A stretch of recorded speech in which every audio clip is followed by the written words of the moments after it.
What's the hardest family conversation you've never had? We wanted to give her something meaningful, my mother said, her voice trembling slightly from the joy she was trying and failing to contain as she handed my younger sister, Melissa, a small, cream-colored velvet box that everyone instantly knew did not contain jewelry. The entire living room had been rearranged for this moment, like a set designed for a Hallmark commercial, pillows fluffed, snacks untouched, champagne glasses already poured. Melissa's fiancé, Evan, had his phone out, already recording, like he knew it would be the kind of memory her parents would want framed and hung next to their wedding photo someday. And in the middle of all of it, standing with her perfectly curled hair and manicured hands shaking just enough for effect, Melissa opened the box and let out a sound that wasn't quite a gasp, wasn't quite a laugh, something between delight and disbelief. Inside was a shiny brass key on a white satin ribbon. Her eyes went wide. She looked at Mom and Dad, speechless in that way only she could be, where the silence was so rehearsed it screamed for attention. She clutched the key like it had weight, like she could already feel the front door it belonged to, and she whispered, "No freaking way," before falling into Mom's arms, then Dad's, then her fiancé's, in that exact order. Everyone around us, mostly family friends, a few cousins, Evan's parents, and some coworkers of Melissa's who had clearly been given the memo to act like this was a royal engagement, burst into applause. A few even teared up. Someone muttered, "This is what family should look like," and I caught my Aunt Wendy wiping a tear under her glasses. I stood near the edge of the room, still holding the wine glass I hadn't touched, and smiled politely, like someone watching a beautiful scene in a movie they hadn't auditioned for. I clapped too. Of course I clapped. It would have been strange not to. Then, like it had been scheduled, Mom turned her eyes toward me and beamed. "And now," she said, still riding the wave of emotion, "we also have something special from Katie." She said my name like I was 12, like it was still cute that I was serious and private and didn't like surprises. "She brought something for us." I blinked. For a second, the words didn't process. Then I remembered. The envelope. The one I'd tucked inside the navy blue gift bag on the coffee table. The one they hadn't noticed when I walked in because everyone was too busy adjusting lighting and making sure Melissa's dress looked good from every angle. My dad, oblivious to any shift in energy, reached for it like it was a Father's Day card. He pulled out the envelope, saw the contents, a single-page letter and a yellow document stapled to the back, and gave a small laugh. "What's this, paperwork?" he joked. "Katie always keeps us on our toes." I watched him read the first few lines. His eyes didn't just scan. They slowed. His brow furrowed, but he didn't say anything right away. He passed the page to Mom, who looked down and froze mid-sip of her rose. Her lips parted. Her eyebrows lifted. Then came the familiar inhale through the nose, sharp, subtle, the way she always did when something wasn't going according to plan, but she didn't want to make a scene. I took a sip of my wine. The room, still unaware of the shift, began to resume its buzz, people talking about how lucky Melissa was, how thoughtful it was of Mom and Dad to buy them a house in this market, how not everyone gets a gift like that. I looked at Melissa, who hadn't even noticed that the energy around our parents had cooled. She was busy turning the key over in her hands, asking Evan if he thought the master bedroom had enough room for a reading nook. She glanced at me, finally, and smiled in that light, easy way she always did. "Did you know about this?" she asked. And I smiled back, tight-lipped, polite, unbothered. "Something like that," I said. They had no idea what I'd done with the documents they signed last month. No one in that room did. But they were about to find out.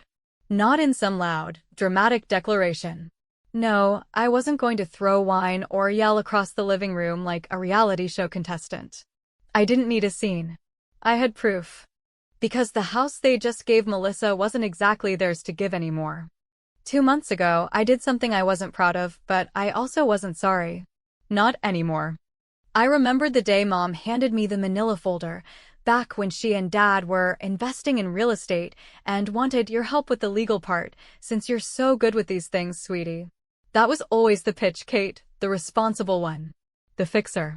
The adult in the family who didn't need help, who would never ask for favors, who could be counted on to keep quiet and keep things running. I'd nodded, taken the folder home, and opened it at my kitchen counter next to the bottle of wine I hadn't planned on finishing that night. The deed was clean. A straightforward purchase of a 3-bedroom in a new development outside town. My name was nowhere on it. Just my parents'. As usual. They didn't even tell me it was meant for Melissa. Just said it was an investment property. But something had clicked. A slow, cold realization that I wasn't just helping them with paperwork, I was helping them hand off another dream to my sister without a second thought. I wasn't mad. No, mad would have been simple. What I felt was deeper. It was something I couldn't name at first, an exhaustion, maybe. A grief. The kind of ache that comes from being overlooked for so long that you stop noticing until the moment someone smiles across a room and hands your sister a damn house key wrapped in ribbon. So, yes, I made a change to the paperwork. Nothing illegal. Nothing shady. Just smart. And now, the moment was here. Dad cleared his throat. Mom folded the letter in half and looked up at me, her smile no longer shining, her eyes darting across the room as if to check who was watching. "Katie," she said, voice low, "what is this supposed to mean?" I stepped forward, still calm, still holding my wine. "It means," I said, glancing at Melissa who had just turned to look, key still clutched in her fist, that sometimes meaningful gifts come with terms. There it was. Silence. Tight, pulsing silence. The kind of silence that only shows up when the life finally runs out of air. And in that silence, I finally exhaled. The thing about being the dependable daughter, the one who always remembers to send the birthday card on time, who shows up with printed boarding passes at the airport, who never forgets passwords, due dates, or oil changes, is that people stop noticing you as a person and start treating you like a function, like a neatly labeled drawer they can open whenever something in their life needs fixing, and then slam shut again the second it's been handled. And if you're not careful, if you play your part too well, you wake up one day realizing that your reliability has made you invisible in your own damn family, that your usefulness has become your identity, and that no one, not even the people who raised you, has any idea what's actually going on inside your head. I remember the exact moment the cracks started to show, the split in my perfectly polite, always reasonable facade, the moment the seed of what I was about to do first sank into the soil of my anger. It wasn't loud or dramatic. It wasn't some giant blow-up or betrayal. It was a Tuesday night, ordinary as a paper napkin, and I was sitting at the kitchen table with my parents, who had invited me over for dinner under the pretense of just catching up. I should have known it was never just about dinner. It never was. Mom had made her classic lemon chicken, dry and a little overcooked, as always, and Dad had already poured himself his third glass of wine when she slid a manila folder across the table toward me like it was some sort of favor I should feel honored to accept. "We just need you to look over a couple documents for us," she said, in that breezy, chirpy voice she used when pretending not to manipulate. "It's for that new property your father's investing in. Nothing complicated, you're so good with this kind of thing." I opened the folder, saw the deed, the trust documents, a copy of the LLC structure I'd helped them set up years ago when they decided they were getting serious about their retirement portfolio. Even though it mostly meant buying houses they'd never live in and pretending that made them smarter than everyone else at church. At first, I didn't think twice. I'd done this kind of thing before, reviewing paperwork, cross-checking signatures, making sure the tax numbers lined up. But something about the way Mom wouldn't look me in the eye that night, the way she kept glancing at Dad, who suddenly had opinions about fixtures and finishes, tipped me off. I asked casually, "So, you're planning to rent this one out or what?" And Mom laughed, too lightly, too quickly. "Oh, we haven't decided. Maybe we'll hold it for a while. See how the market shifts." I should have known right then. Should have known it wasn't for them at all. It wasn't until a week later, when Melissa let it slip, completely by accident, over coffee, that Mom and Dad were doing something big for her engagement, that they were so excited about surprising Evan and how. They wouldn't say anything, but I just know it's a house, that the full picture snapped into place. She was beaming, glowing in that careless, sugar-spun way she always did when the universe decided to bless her again for no reason other than the fact that she was lovable and always had been. "Can you believe it?" she'd asked, her hands curled around a $10 latte. "They never did anything like this when you got promoted." She'd laughed when she said it, like it was a joke. Like it wasn't true. Like she didn't know how close her words came to setting me on fire. That night, I sat on my couch with that same manila folder in front of me, flipping through every page until my fingers felt like they belonged to someone else. The deed was real. The purchase legit. But the names on the document, just Mom and Dad, of course. No mention of Melissa yet, but I knew where it was going. They'd gift it to her once the time was right, make a big announcement in front of Evan's family, probably tie the damn key to a balloon like they did in those gender reveal parties she was always watching on Instagram. I stared at the lines again. And somewhere in my chest, something cold began to crystallize. Not hatred, not exactly. Not even revenge. Just the growing, hollow understanding that if I didn't do something now, right now, I'd watch them erase me one more time, smile about it, and call it love. So I made a choice. It wasn't hasty, it wasn't illegal, and it wasn't even all that complicated. It just required what I'd always had, competence and quiet. I reviewed the trust clause. I adjusted the wording. I included a beneficiary section, slipped my name in as trustee. I rewrote a paragraph to give myself managerial control over any future use, sale, or modification of the property. Nothing flashy. Just enough that when the time came, I'd be holding the real key. Then I printed it, bound it, and slipped it back into the manila folder before returning it to them the following Sunday after church, where they thanked me with distracted nods while Melissa bragged about the couple's cooking class she and Evan were taking.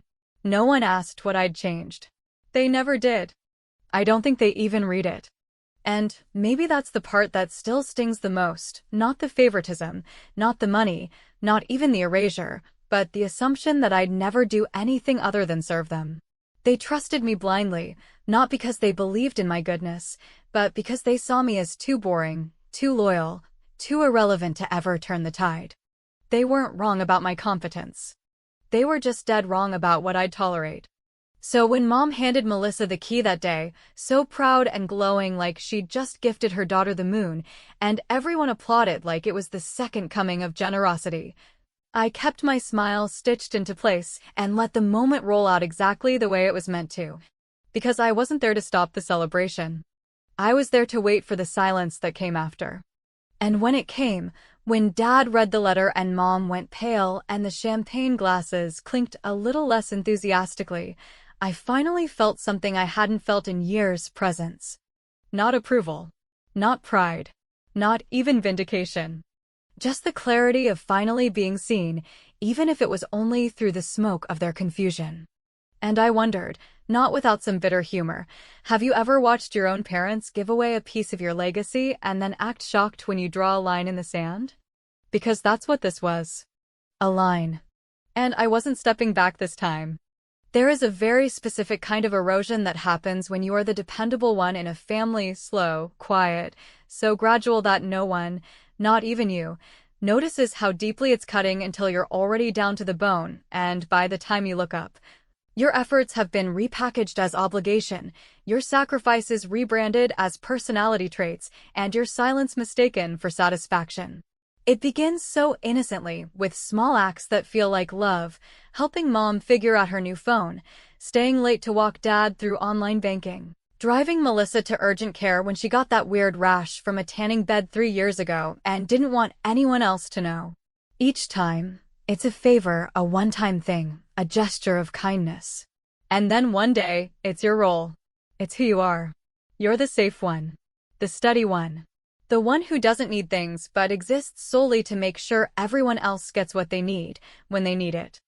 I started keeping a mental list years ago, quietly, without ever intending to weaponize it, just to remind myself that I wasn't crazy, that I had done more than anyone ever bothered to notice. I remembered things like the time I canceled a long-awaited weekend trip to Denver because Dad needed to get a cyst removed and Mom didn't want to deal with the waiting room, or how I'd paid off the remainder of Melissa's credit card debt twice, without ever being asked, simply because Mom had sighed into the phone one night and said she was so stressed about Lissy's poor choices. I'd taken time off work to sort through the tax mess when they got audited. I helped them refinance the mortgage when rates were low. I organized Dad's entire filing system after his mild stroke because he couldn't remember passwords and got overwhelmed by pop-up ads. And I never once asked for repayment or recognition, because that wasn't the point, not at first. I did it because I loved them. Because I thought love meant showing up without needing applause. Because I assumed that, one day, when it mattered, they would remember the difference between noise and consistency, between the child who demanded attention and the one who gave it without ever asking for anything in return. But I was wrong. What I learned, slowly and painfully, is that people don't remember what's constant. They remember what sparkles. They remember the mess that needs cleaning up, the drama that needs fixing, the loud, pretty, chaotic stories that suck all the air out of the room. And Melissa, for all her flaws, was good at sparkle. She was good at needing. She wore her disasters like charm bracelets, one for every poor decision, every emotional breakdown, every overshare that got her more affection and less accountability. And the worst part? I never resented her for it, not in the beginning. She was my sister, and even though we couldn't be more different, I didn't mind being her backstage crew while she stood in the spotlight. I assumed we were all playing roles in the same production, and that one day, I'd have my turn at center stage. I just didn't know the show had already been cast, and I'd been typecast as support staff from the very beginning. So when I watched my parents hand her the key, acting like it was the most natural, heartfelt thing in the world to give a brand new home to their younger daughter just for managing to get engaged at 32, I wasn't just disappointed, I was done. Done waiting. Done hoping. Done pretending that my value would eventually speak for itself. Because the truth is, value doesn't shout. It doesn't crash into rooms. It doesn't cry on cue. Value sits quietly, gets taken for granted, and then gets passed over in favor of something more photogenic. That's when I knew that what I had done with the deed, the clause I inserted, the control I quietly claimed, wasn't revenge. It was tax. It was the bill, finally due, for years of unpaid labor and unnoticed loyalty. I didn't take anything from them. I just kept what was mine. What I had earned in hours, in favors, in silence. They had trusted me with the paperwork not because they respected my intelligence, but because they saw me as safe. As incapable of risk. As incapable of wanting more. They hadn't even considered that I might step outside the role they'd written for me decades ago, back when Melissa was the baby and I was the brain. Back when family dynamics were set like concrete and no one thought to ask if I was happy inside the mold. When Dad opened the envelope and started reading the letter, my letter, I saw the confusion cross his face in slow motion. At first, I think he thought it was a mistake, some kind of legal misunderstanding. Then Mom read over his shoulder, and her face froze in a way that was almost beautiful in its clarity. That's when it hit her. This wasn't an accident. This was intentional. Calculated. Chosen. The letter was short. 2 paragraphs. It explained that the property, while purchased in their name, had been placed under a private trust with management control assigned to me, and that any transfer, sale, or occupancy arrangement would require my approval. The paperwork was airtight, legally binding, and perfectly polite in tone. No drama. No accusations. Just facts. Melissa, of course, hadn't noticed any of it at first. She was still clutching the key, imagining curtains and Pinterest boards and engagement photos in the backyard. But when she saw our mother's mouth flatten into a line, and Dad go quiet in that specific way he only did when something very expensive had gone very wrong, she finally turned toward me with a hint of confusion in her eyes. "What's going on?" she asked, laughing nervously. "Is this a joke?" I looked at her and thought of all the times I'd bailed her out financially, emotionally, logistically, without ever getting so much as a thank you. I thought about how many times she'd leaned on me like I was furniture, part of the structure, never asking how I held up under the weight. And I smiled, not a cruel smile, not triumphant. Just calm. "No," I said. "It's not a joke. It's just my turn." The room fell into a kind of stunned, electrified silence, like someone had cut the music at a wedding mid-dance. Melissa stared at me like I was speaking a language she didn't recognize, and maybe I was, because I had never demanded anything before. Not like this. Not with consequences. And in that moment, as my parents processed what I had done, I realized that they weren't angry because I'd betrayed them. They were angry because I had acted outside the script. Because I had stopped being useful and started being powerful. They didn't know it yet, but the balance of the family had shifted. And this time, it wasn't shifting back. There are moments in life that don't announce themselves with noise or spectacle, but instead arrive wrapped in a silence so heavy, so absolute, that it feels like time itself is holding its breath. And as I stood there, watching the expressions on my parents' faces shift from casual confusion to dawning horror, I knew I had orchestrated one of those moments, not out of vengeance or cruelty, but out of the sheer necessity that comes when someone has been ignored for so long. Their only remaining language is action. My father, still holding the letter in his hands as if it were a foreign document written in symbols he had never learned to read, glanced up at me with that mixture of disbelief and parental betrayal that would have stung 10 years ago, maybe even 5, but now only landed like dust, noticeable, but weightless. My mother, never one to sit quietly when her sense of control slipped even slightly out of reach, took a single step forward, her voice low and sharp, as she asked the question that had been trembling just beneath her perfectly composed surface. "Katie, what the hell is this supposed to mean?" And I, standing in the middle of a celebration that had never been meant to include me beyond my capacity to witness and applaud, met her gaze without flinching and delivered the truth with the same calm precision I had applied to the documents they'd so carelessly signed just weeks before. "It means that the house you just gave Melissa isn't yours to give anymore. It's held in a trust. One that I manage. And any decisions about it, who lives there, what gets done to it, whether or not it even stays in the family, go through me." There was no shouting, no gasping, no broken glasses or slammed doors. Instead, the shock came like a slow-moving wave, starting in my father's clenched jaw and traveling through my mother's trembling hands until it reached Melissa, who, up until that moment, had remained perched in the soft, smug glow of assumed entitlement.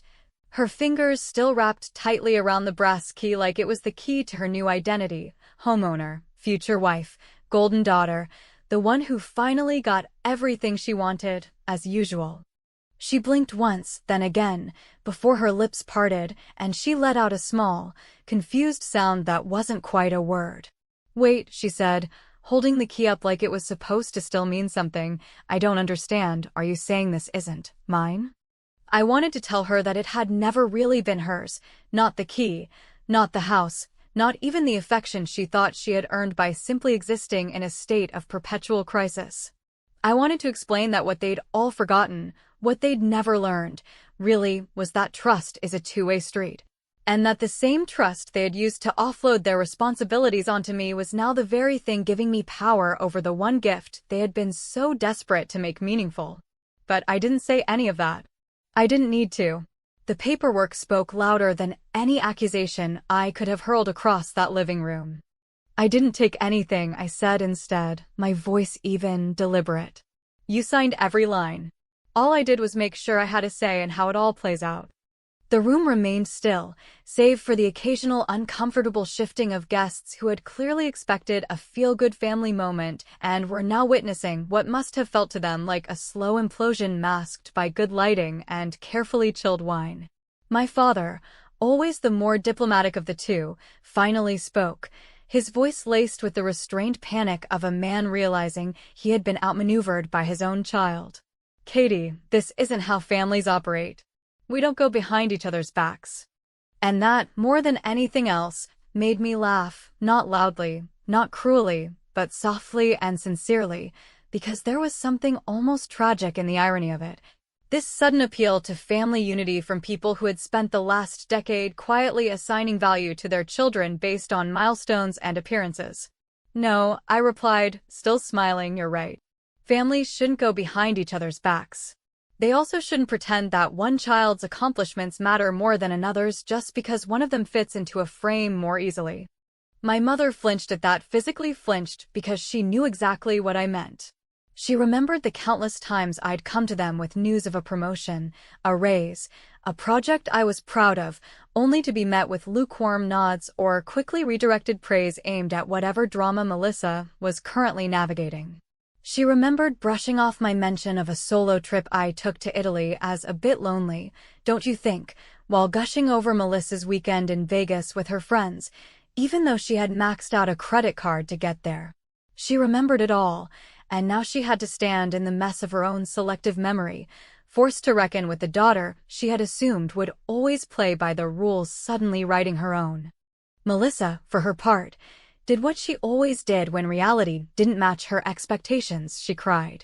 Big, performative tears that had worked on our parents for as long as I could remember, and sure enough, Mom reached for her immediately, wrapping her in a hug that was meant to soothe but also to shield. Katie, she said again, this time with a note of desperation, this isn't fair to your sister. And that was it. That was the moment I realized they still didn't understand. After everything, after all the quiet work and silent loyalty and careful, precise control I had exercised to make this moment happen without chaos or destruction, they still thought it was about fairness. No, I said, my voice finally hardening. What's not fair is spending years holding this family together while being treated like I was just the help. What's not fair is being invisible until you need something. What's not fair is never getting the benefit of the doubt, but always being expected to give it. There was nothing left to say after that. The room remained heavy with silence, broken only by the occasional sniffle from Melissa and the low hum of a conversation restarting in the far corner, as though people weren't sure whether to stay or quietly excuse themselves. And I stood there, unmoved, not because I didn't feel the weight of what I had done, but because for the first time in my life, I wasn't carrying anyone else's weight. I had transferred power, not just legally or financially, but emotionally, spiritually, structurally. I wasn't the helper anymore. I wasn't the fixer. I wasn't the shadow standing quietly in the wings. I was the author now. And they would have to learn how to read me. A week passed before I saw Melissa again, not because I avoided her, and not because she didn't try to call me. She did, twice, though I let both attempts go to voicemail and didn't respond to her text that simply said, "We need to talk." But because I wanted the dust to settle, wanted the initial sting to lose just enough of its bite so the next conversation wouldn't be another explosion of shock, blame, and childish theatrics that she'd perfected over the years. I wanted her to sit with the silence for a while, to feel the space left behind when the person you've always considered passive finally stops holding everything together for your benefit. So when she finally reached out again, this time with a message that didn't sound rehearsed or self-pitying but instead asked, "Can we meet?" "Just you and me," I agreed, not out of guilt or obligation, but because I had already decided what I was going to say and what I was going to offer, and none of it was an apology. We met at the house, or rather, the house that had become the center of this quiet civil war, on a gray Saturday morning, the sky heavy with clouds that hadn't yet committed to rain, and the air damp enough to cling to your skin in that vaguely uncomfortable way that always reminded me of early spring in this part of the country. She was already there when I pulled up, standing on the porch with her arms crossed, wearing a sweatshirt that didn't quite hide the redness in her eyes, and for the first time in a long time, she didn't look like the sister I remembered from our childhood, the one who always managed to look untouched by the chaos she caused. She looked uncertain. Not broken, not sad, just uncertain in a way that was almost unfamiliar to me, like she was seeing the world without the filter of everyone else's protection for the first time. She didn't say anything right away, didn't rush into questions or accusations, and for that, I was grateful. I nodded toward the door, and she led me inside, through a hallway lined with boxes that hadn't been opened and a kitchen that still smelled like fresh paint and new cabinetry. It was a beautiful house, I'll give them that. High ceilings, big windows, a backyard that backed up to a small line of trees just thick enough to give the illusion of privacy. Melissa walked to the living room and sat down on the edge of the couch, her hands fidgeting with the sleeve of her sweatshirt, and finally spoke, her voice quieter than I expected. "You didn't have to do it like that." I considered that for a moment, letting the words settle before I answered. "Maybe not," I said, slowly, evenly, "but I did it like that because it was the only way you and they would listen." She looked at me, and for the first time, I didn't see defiance or irritation or that wide-eyed innocence she'd used to disarm everyone around her for decades. I saw something rawer, something that looked almost like recognition. "I didn't know they were going to give it to me," she said, quickly, like it mattered. "They told me it was just, I don't know, some kind of investment thing. I didn't ask for it." I believed her. That wasn't the point. "I know you didn't," I said, and this time, there was no edge in my voice, just weariness. "But you didn't have to ask. That's the whole problem.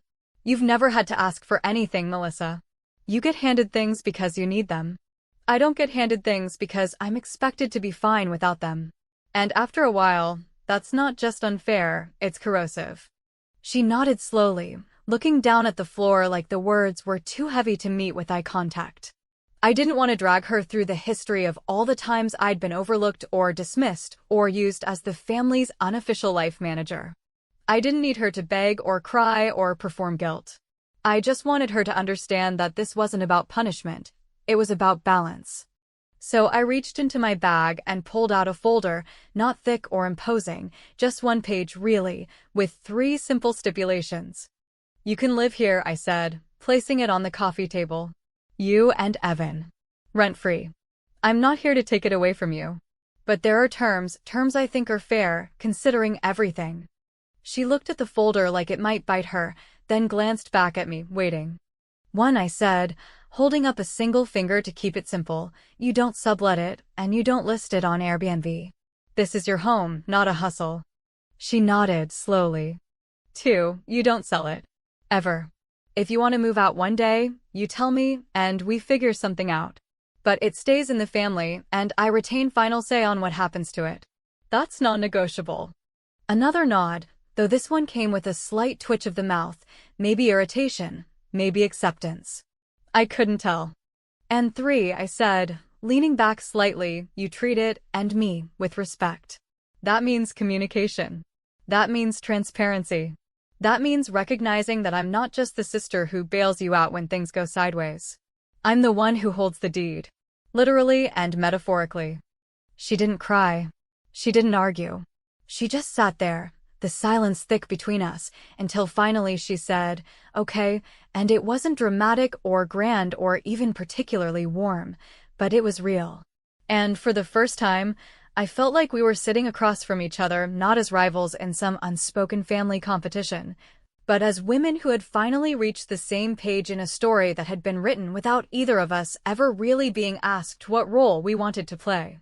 I left the house without ceremony, walking past the boxes and the fresh paint and the promise of a life that, in another version of our family history, might have been offered to me if I had just been a little less capable, a little more visible, a little louder in my needing.